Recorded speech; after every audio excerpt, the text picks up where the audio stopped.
How about your whole life? Every day, you could do whatever you want. You could sleep with him, you could bring him in, you could do whatever you want. The little I ask you is not to promote it on that and not to bring him to my games. I don't bring anyone to the game. Okay, then. There's nothing to argue about. I know. That's another little tidbit there for you of Donald Sterling's audio that stirred up this whole mess. Of course, when Sterling sat down face to face with Anderson Cooper, things kind of got worse. Yeah, Donald Sterling saying those things about Magic Johnson, not at all kind. Here's more from that interview. Here is a man who's, I don't know if I say this, he acts so holy. I mean, he made love to every girl in every city in America, and he had AIDS. And when he had those AIDS, I went to my synagogue and I prayed for him. I hoped he could live and be well. I didn't criticize him. I could have. Is he an example for children? You know, because he has money, he's able to treat himself. But Magic Johnson is irrelevant in this thing. He didn't do anything harmful to anybody, and I respect him and I admire everything that he does. You know, I'd like to help even more if he would offer me an opportunity to help. I like to help minorities. All right, let's talk about that. Lanny Davis is a crisis communications expert with Levick. He's back with us. He's also the author of the book Crisis Tales. This qualifies as a crisis. Also joining us is Mo Ivory, a radio talk show host in Atlanta, an all-around insightful individual. Mo, I want to start with you here.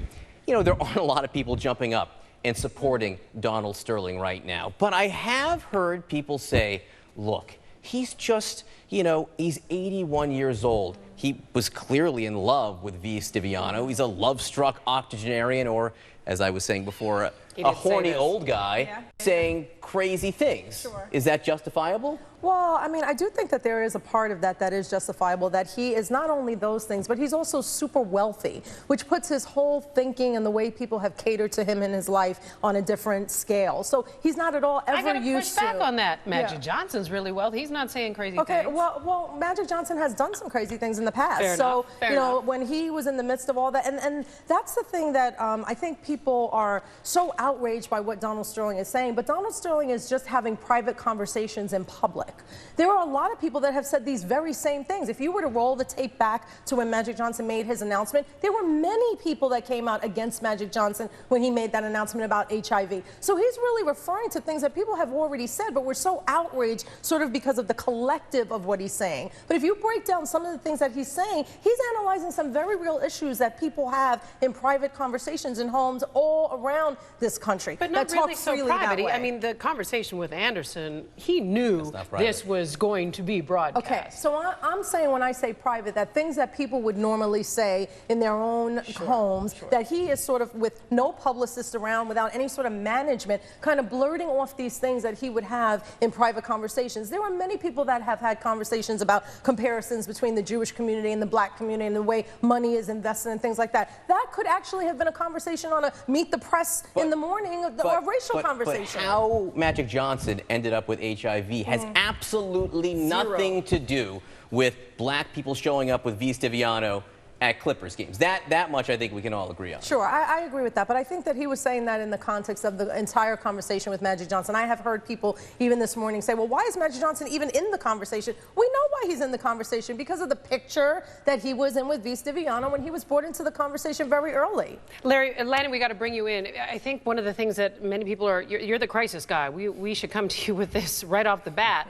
He showed up. Anderson tells us off camera that he didn't roll up with a whole posse of people. He essentially is going this alone. He's not doing much press. He did agree to sit down. Sterling agreed to sit down with Anderson. It went from bad to worse. Not any of this is probably what you would suggest in Crisis 101, is it? Well, I've been asked by a lot of people since whenever anything bad happens anywhere, I seem to get expected to be called.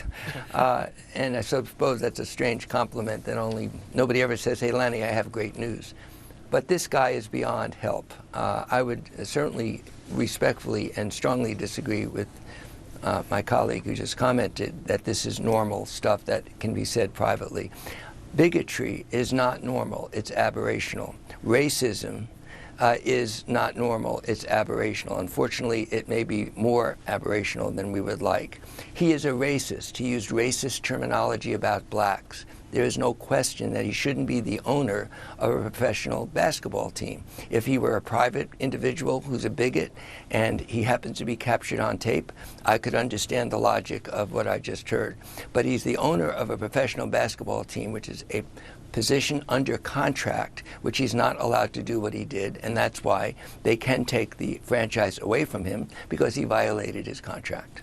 And I am not saying that that conversation is normal conversation. I am saying that people have those conversations. And to act all shocked, like we can't believe this man is speaking this way, these are conversations we've heard a lot. These kind of things, when they become public, what they do is they open up the conversation for us to talk about race more. It doesn't say it's correct. It doesn't say that we agree with what he's saying. But let's not act like it's so shocking what he's saying, because I have heard people speak this way for many years in my life who have been in great positions of authority and of power. So I'm just saying that we need to sit back a little bit, and just because Donald Sterling is saying it on television doesn't say that other people aren't having these same conversations. The problem is, I think, for the players and the fans and the other owners, they can't unhear what they heard, whether it was public or private. The good thing is there's a lot more opportunity to talk about this in an important way, including tonight, when Magic Johnson sits down with Anderson on AC 360. This is an important discussion. I think it's the next logical step here. We need to hear what Magic Johnson has to say about what Donald Sterling said out loud. Mo Ivory, Lanny Davis, great to have you here to talk about this, a serious, important discussion to be having right now. Also coming up at this hour.